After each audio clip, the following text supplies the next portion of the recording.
Lo dijo en la primera hora. Lo que ha pasado ayer con el fiscal de la provincia del Guayas no puede, no puede pasar desapercibido, no puede quedarse solamente en la noticia ocurrida ayer y el día de hoy ya todo es normal. Es el reflejo de lo que estamos viviendo en el Ecuador. El asesinato de César Suárez mientras se trasladaba a una diligencia. César Suárez, que seguramente es un nombre poco familiar para el común de los ciudadanos, pero es un nombre conocido en el mundo jurídico, por abogados, por fiscales, por jueces. Un fiscal que tenía su trayectoria y además tuvo un papel protagónico en investigaciones vinculadas a varios hechos de corrupción, de crimen organizado, lo más reciente, lo del ISPOL, lo de la estafa del ISPOL. Pero me lo matan ayer. No lo matan en un barrio alejado, no lo matan en un barrio suburbano, lo matan en la avenida del Bombero, en el sector de Los Ceibos, en el norte de Guayaquil. No es un sector alejado del puerto principal. El hombre no tenía en ese momento seguridad y eso también se ha prestado para la especulación.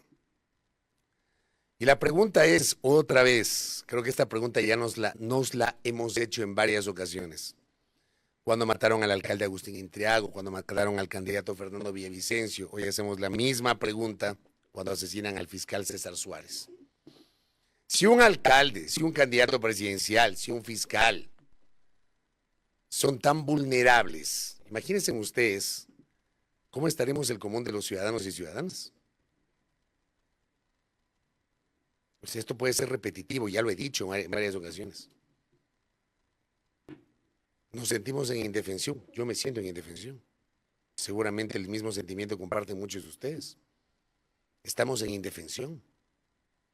Autoridades que deberían tener un resguardo especial por la naturaleza de su trabajo, políticos, funcionarios, etcétera, que por la naturaleza de su actividad deben tener una protección especial, resulta que no la tienen y terminan sucumbiendo ante la mano del AMPA.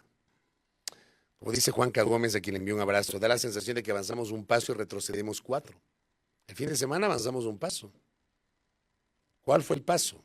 El ingreso de los militares, la mediación de la iglesia, la liberación de más de 201 personas, entre guías penitenciarios y servidores del sistema carcelario retenidos durante casi una semana, el rescate de un miembro de la Policía Nacional que había sido secuestrado en la UPC de Llano Chico, en el norte de Quito.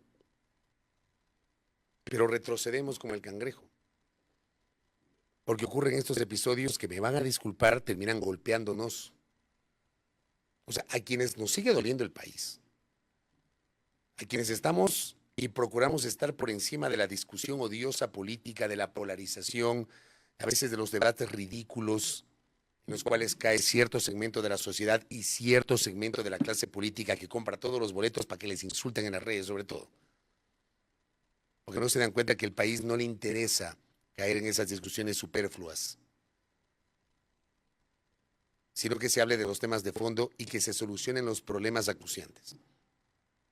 A quienes nos sigue doliendo el país, a quienes no hemos perdido la capacidad de asombro, a quienes nos negamos, nos resistimos a cotidianizar y a aceptar lo que estamos viviendo, sí nos duele este tipo de cosas. Yo no conocía al fiscal, no lo conocía,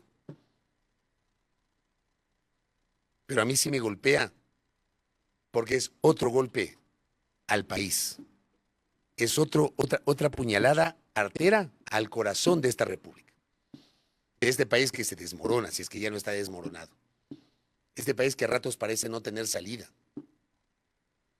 este país en donde recurrentemente hablamos de lo mismo, de lo mismo, de lo mismo, y no terminamos de arrancar. Y mejor no lo podía graficar Juan Carlos. Avanzamos un paso, retrocedemos 4. Y otra vez a tratar de salir adelante. ¿Qué dijo ayer la fiscal general del Estado frente a esto? Diana Salazar reaccionó frente al asesinato del fiscal César Suárez. Y esto dijo en un video que lo publicaron en las cuentas institucionales de Fiscalía. Póngale, por favor. ante el asesinato de nuestro compañero César Suárez, fiscal de la Unidad Nacional Especializada en Investigaciones contra la Delincuencia Organizada Transnacional en Guayas, voy a ser enfática. Los grupos de delincuencia organizada, los criminales, los terroristas no detendrán nuestro compromiso con la sociedad ecuatoriana. Continuaremos con más fuerza y compromiso. Debemos tener claro que este hecho atroz trae consigo un mensaje para el trabajo que estamos cumpliendo desde la justicia en el Ecuador. Hacemos un llamado a las fuerzas del orden para garantizar la seguridad de quienes nos encontramos en el cumplimiento de nuestras funciones y al Consejo de la Judicatura para que autorice que las audiencias que conoce la UNIDOT se desarrollen de manera telemática, de forma que podamos alcanzar los objetivos que nos hemos planteado. Respecto a este hecho, que nos enluta como institución, nos encontramos practicando las primeras diligencias en el lugar de los hechos con el objetivo de garantizar, como en cada caso de muertes violentas, que este crimen no quede en la impunidad. Para concluir, quiero expresar mi más sincera nota de pesar a su familia y compañeros. César, descanse en paz. Su legado nos acompañará en la lucha. Yo creo que esas palabras de la fiscal general del Estado terminan cayendo en la repetición de lugares comunes. Actuaremos hasta las últimas consecuencias, no vamos a permitir la impunidad, es un ataque porque estamos investigando, bla, bla, bla, bla. Pero termina siendo una repetición de lo que siempre se dice. Este país es lleno de lugares comunes y las autoridades son llenas de lugares comunes. ¿Ya de qué sirve eso? ¿De qué sirve que ayer, por ejemplo, el ministro de Defensa Nacional junto a la ministra del Gobierno hayan aparecido en un video de 30 segundos solidarizándose? ¿De qué sirve eso? Si jueces, fiscales, operadores de justicia no tienen garantías mínimas para hacer su trabajo. ¿De qué sirve eso? Con esas condolencias, que sí pueden ser importantes, pero no le van a devolver la vida al fiscal. No le van a devolver la vida.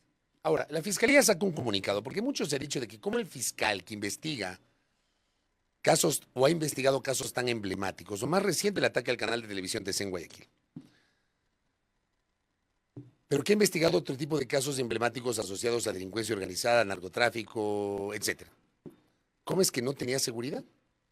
¿Cómo es que el hombre iba sin ningún tipo de seguridad? Esto publicó la Fiscalía. Pongamos el comunicado de la Fiscalía, por favor, Roberto Carlos. El comunicado de la Fiscalía. Donde dice que hasta mayo del año anterior la seguridad del doctor Suárez estaba a cargo de la Dirección General de Inteligencia de la Policía Nacional por el tipo de causas que investigaba. Actualmente su seguridad estaba a cargo de las unidades policiales de cada caso que investigaba debido a la complejidad de los procesos.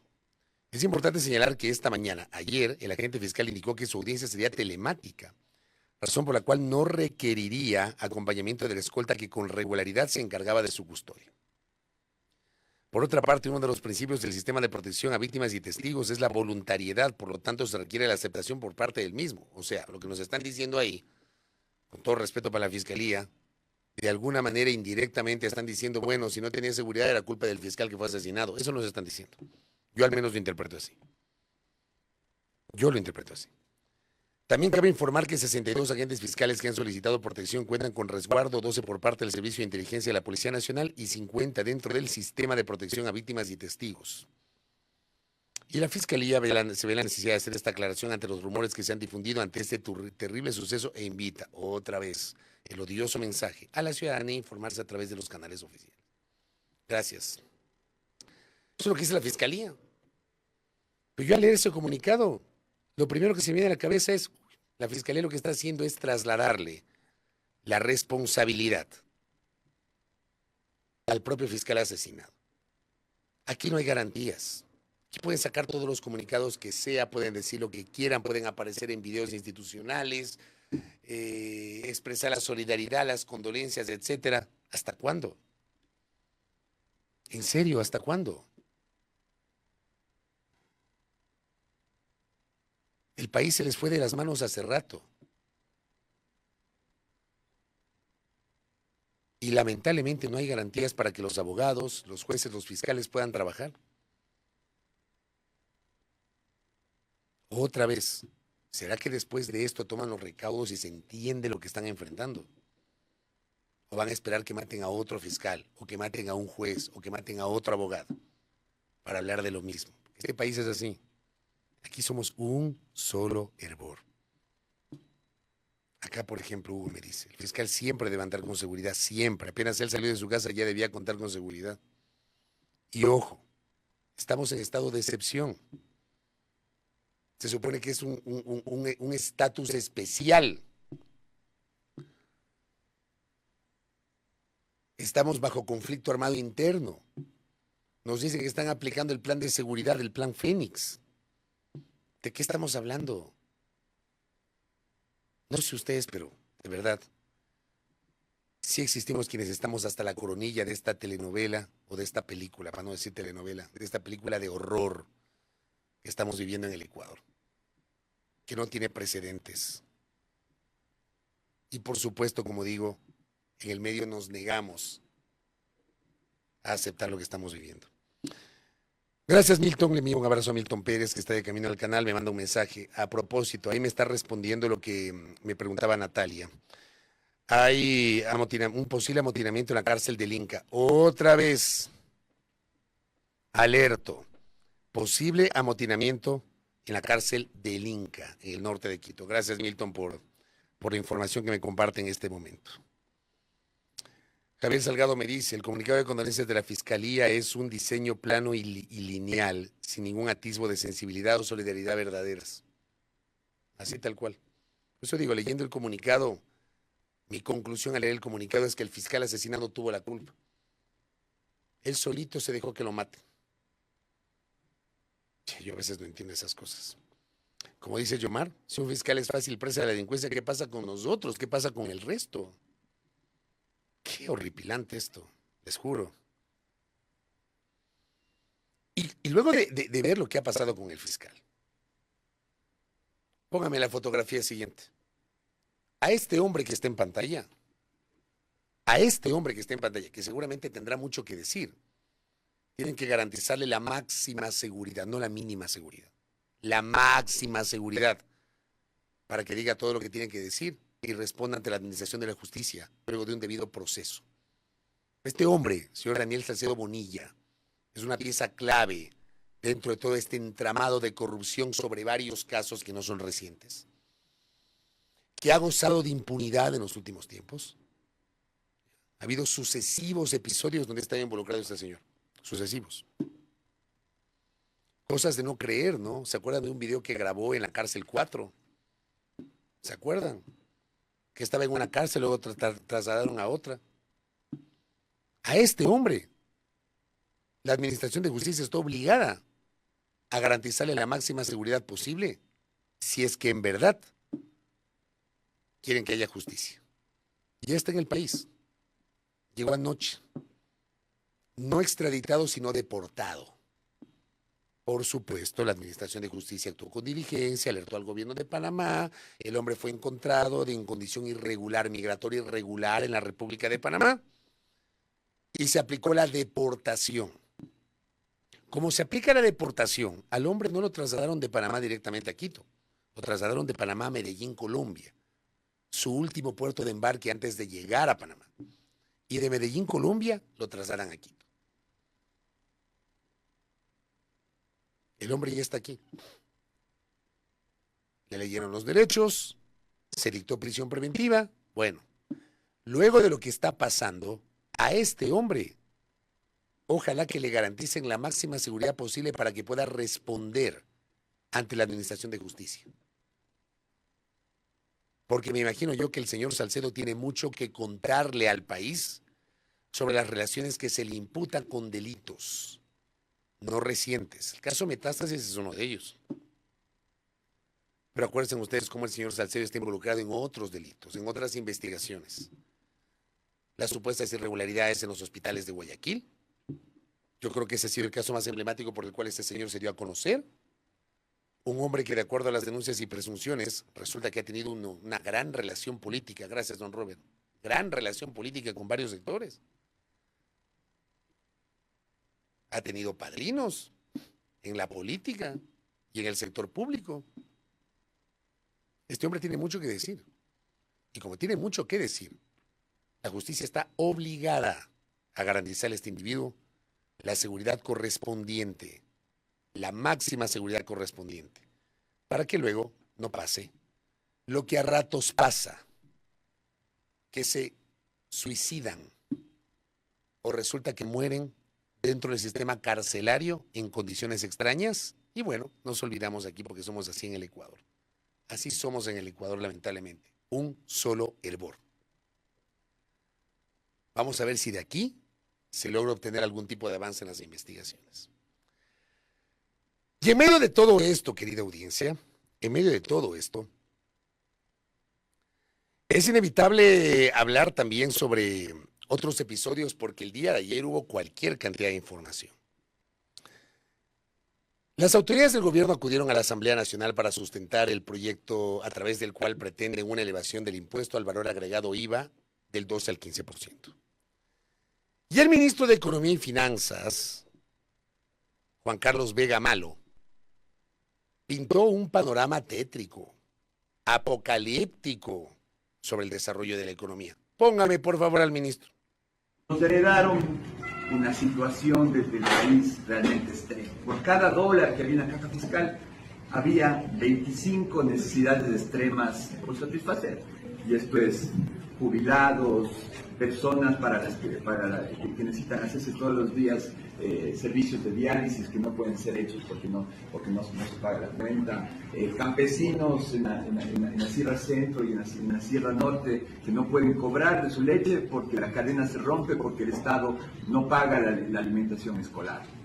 O sea, cosas realmente extremas que están sucediendo en el país con esta rotura de la cadena de pagos, que es una herencia lamentable del gobierno anterior. El ministro de Finanzas empieza su alocución diciendo: nos heredaron una situación extrema. ¿Saben cuántas veces he escuchado eso? Me he perdido la cuenta. Yo desde que tengo uso de razón, se posesiona un gobierno, el gobierno que se posesiona dice exactamente lo mismo. No recuerdo un solo gobierno que no haya dicho que heredó una situación estable o que haya suscrito lo que le dice su predecesor, que le deja la mesa servida. Y hay un montón de ejemplos. Yo decía ayer en el programa digital y también en el programa del canal, le contaba a la gente, yo tengo uso de razón desde el gobierno de Febres Cordero, más o menos. Y claro, siempre se recuerda cómo hay esta suerte de, lo pongo entre comillas, ¿no?, leyenda urbana de que el gobierno de Febres Cordero, para hacerle daño al gobierno del presidente Borja, le dejó a la economía ecuatoriana en una situación muy complicada. Hay que revisar nomás la historia y lo que pasó después de agosto de 1988. Llegamos a agosto de 1992 cuando el arquitecto Durán Ballén llega a la presidencia con el economista de aquí como su brazo ejecutor de la política económica y nos plantea un agresivo plan de ajuste económico que incluía además las privatizaciones de las áreas estratégicas, que por la movilización social y de los sectores sindicales organizados de la época impidieron que se rifen el patrimonio nacional expresado en las eléctricas, las telefónicas y las petroleras. Alcanzaron a vender Ecuatoriana de Aviación. Luego vino Bucarán en el 96 y diseñó la convertibilidad de la moneda, que no lo puso en práctica porque lo votaron del gobierno, pues lo sacaron a Bucarán en febrero del año 97. Luego vino el presidente Alarcón, que en medio de la campaña electoral del año 98 elevó el precio del gas y luego tuvo que meter retro porque le estaban afectando a la candidatura a Maguad. Luego vino el feriado bancario y congelamiento de los depósitos en manos del presidente Maguad. Luego acuérdense en el 2003, enero del 2003. El famoso pinchazo de Lucio Gutiérrez, otro ajuste porque la economía estaba mal. Luego tuvimos a Palacio, luego tuvimos a Correa. Luego aparece Moreno, que fue vicepresidente 6 años de Correa, y dice que el gobierno del cual fue parte durante 6 de los 10 años de esa administración dijo: no me dejaron la mesa servida. Luego llegó Lazo y dijo que Moreno no le dejó la mesa servida, ¿se acuerdan? Y ahora nos dice el ministro, a propósito del gobierno de Lazo, que nos heredaron una situación extrema. Esta ya es una película repetida, yo ya me la sé de memoria. Todos los gobiernos te dicen lo mismo, país. Todos, todos, todos. ¿Quién miente? ¿El que entra o el que se fue? Pero no hay gobierno que no diga que el anterior le dejó en una situación crítica al país. No hay. No existe. Yo no recuerdo.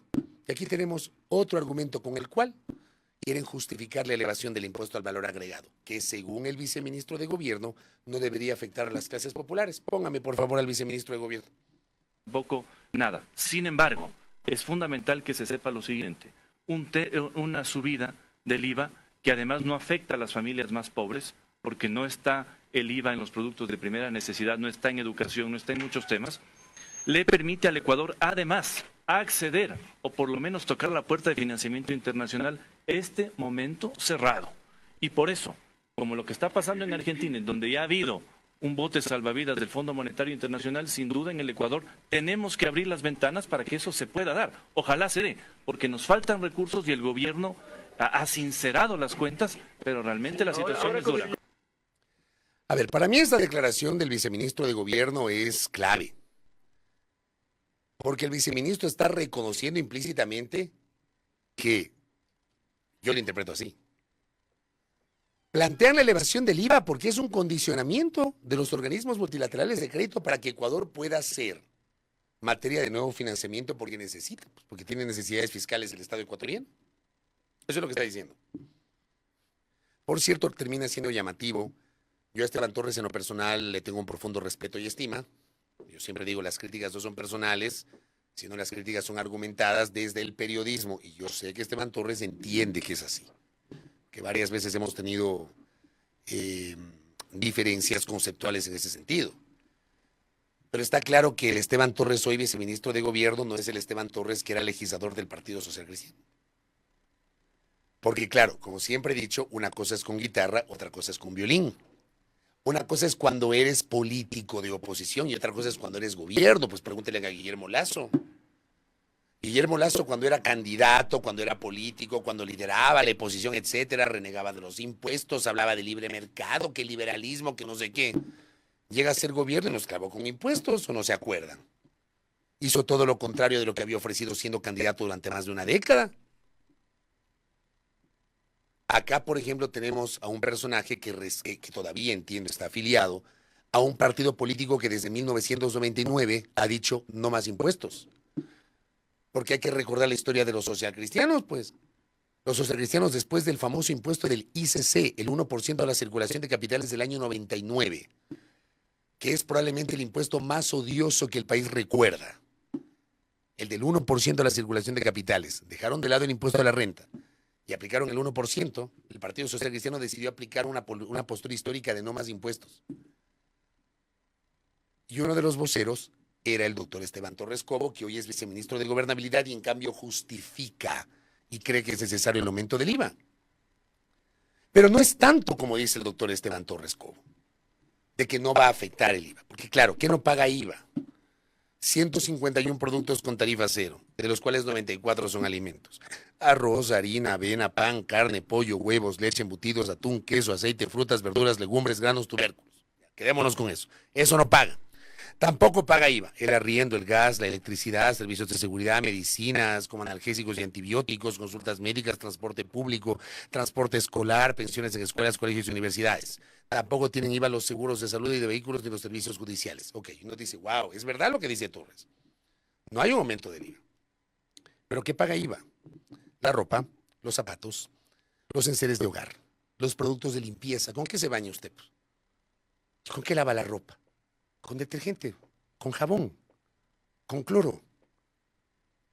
¿O con qué va a lavar la ropa? Eso grava IVA. La gasolina y el diésel. ¿Saben qué va a pasar? Que esto no nos cuentan, pues. Cuando usted tanquea su vehículo, le dan una facturita. En la facturita usted va a ver que tiene el valor neto y además el 12% del IVA. Dicen, no vamos a subir los combustibles. Pero si sube el IVA, implícitamente se encarece el precio del combustible, el precio de la gasolina. Es que eso también hay que decir. Los productos de aseo personal como jabones, perfumes, cepillo de dientes, ¿con qué quieren que me cepille los dientes? Pregunto. ¿O creen que el común de la gente no se cepilla los dientes? Perdóneme que lo diga de esta manera, pero por Dios. Dicen, no, los productos de primera necesidad no graban IVA, pues. Pues no solamente comes, también te aseas. No solamente te aseas, también te vistes. Y eso graba IVA. Los celulares, los juguetes. ¿Ah? ¿Qué más? Estoy leyendo justamente, el portal Primicias se dio el trabajo de explicarnos y saludo justamente esta nota. ¿Quién redactó esta nota de Primicias? La colega Evelyn Tapia, que le envío un fortísimo abrazo. Que esto nos permite entender, ¿no? Preparación de alimentos, por lo que de aprobarse la ley, los desayunos, almuerzos, comida rápida y para llevar postres tendrían 15% del IVA. Pero eso no dicen. Los servicios de belleza, tratamientos de cabello, los cortes de pelo, el manicure, el pedicure. O ya no hay cómo consentirse, digo. Seguros de la vivienda y los de desgravamen, los servicios bancarios y financieros. Quieren generar la industria del entretenimiento, las entradas al cine y para los espectáculos, partidos de fútbol. Graban IVA ahora. Los pasajes de avión, los servicios de telefonía celular, lavado en seco, prendas de vestir. Hay otras cosas que no son parte de la canasta básica, pero pagan IVA. Los vehículos nuevos, por ejemplo. ¿Cómo usted quiere que, por ejemplo, se renueve el parque automotor? Sí tiene que pagar IVA, pero eso no dicen las autoridades. Porque las autoridades solamente se quedan en lo que conviene decir para justificar el por qué se plantea esta medida. Que capaz que la medida es necesaria, capaz, pero díganle la verdad a la gente. Porque además esta medida va en contraposición con el propio discurso del presidente Noboa, que una semana antes dijo en Radio Canela que no le iba a cargar al pueblo ecuatoriano la factura de lo que estamos viviendo. Y al día siguiente dijo medidas económicas. Y al tercer día mandó el proyecto de elevación del IVA a la Asamblea Nacional. Es así. Y para cerrar, ¿qué dijo la ministra de Gobierno? Porque la ministra de Gobierno les jaló las orejas a los legisladores. Escuchemos a la ministra Mónica Palencia. Del discurso y la narrativa que he escuchado de la mayoría de ustedes, unos más y otros menos, la siento atrapada en unas lógicas que son las que nos han venido teniendo en el atraso estructural. Me van a disculpar la franqueza, pero nosotros estamos escuchando y vengo escuchando de dónde sacamos el dinero y cuánto necesitamos. Y si debemos de priorizar que el dinero venga de una fuente o de otra. Creo que no estamos entendiendo el momento histórico. En este momento la pregunta es otra. ¿Cuál es la magnitud de recursos que tiene un enemigo aglutinado que durante años se penetró en las estructuras del Estado y que es capaz de ponernos una bomba en cualquier momento, volarnos las cabezas y que es capaz de desestabilizarnos el país? La lógica es que si nosotros no nos unimos fuertemente, perdemos territorio, perdemos soberanía y seguimos discutiendo. Me van a disculpar si vamos a aumentar el IVA por 3 meses, por 6 o por un año. Señores, somos el país que menos IVA paga. A ver, lo que dice la ministra Palencia es cierto. Somos el país de la región que menos IVA paga. 12%. Pero, ministra, a ver, por ahí no va la cosa, pues. Por ahí no va la cosa. El tema es que quieren presentar que el aumento del IVA es una medida imprescindible porque se requiere recursos para combatir la crisis de inseguridad. Si ese es el argumento, ¿no les parece a ustedes? Porque dicen, ¿no?, que no hay mal que dure 100 años ni cuerpo que lo resista. La medida debería ser temporal, no definitiva. Y se pretende aplicar una medida definitiva porque está claro que el problema no es solo la crisis de seguridad y el financiamiento de la lucha contra el crimen organizado. El problema es, o tiene que ver con las dificultades fiscales que tiene el país, más allá de la lucha contra el crimen organizado en la que hoy está empeñado el gobierno del presidente Noboa.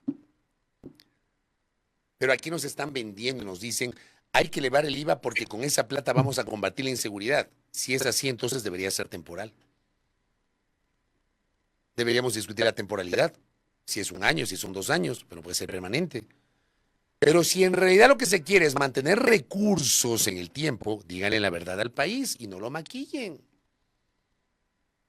Yo por ahí le veo esto. Entonces yo sí encuentro contradicciones en el discurso oficial. Hay que sincerar el debate, autoridades. Hay que sincerar el debate. Acá, por ejemplo, pregunta Yomar, ¿no subirá el precio del arroz cuando sube el IVA por el transporte? Es que eso va a pasar. ¿Saben qué va a pasar? Porque claro, te dicen, no. El arroz no paga IVA. El azúcar no paga IVA. Las legumbres no pagan IVA. Tú vas al mercado y no pagas IVA. Porque la casera no te da factura. Pero el flete se va a encarecer porque a su vez se va a encarecer el precio de la gasolina porque a su vez la gasolina paga IVA. Porque los fletes van a subir además porque los repuestos, entiendo, pagan IVA. O sea, no reduzcamos el debate a la mínima expresión.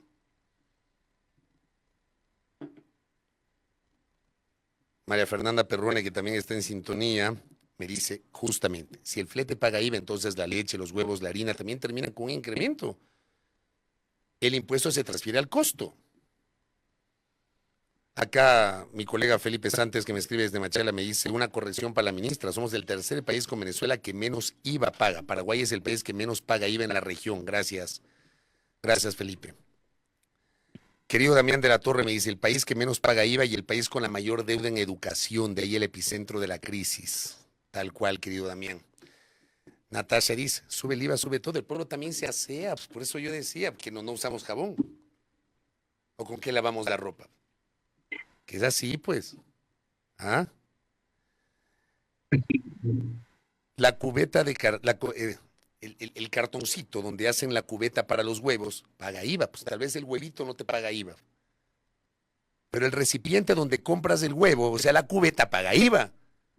Me dice acá mi doctor Guamán, gracias.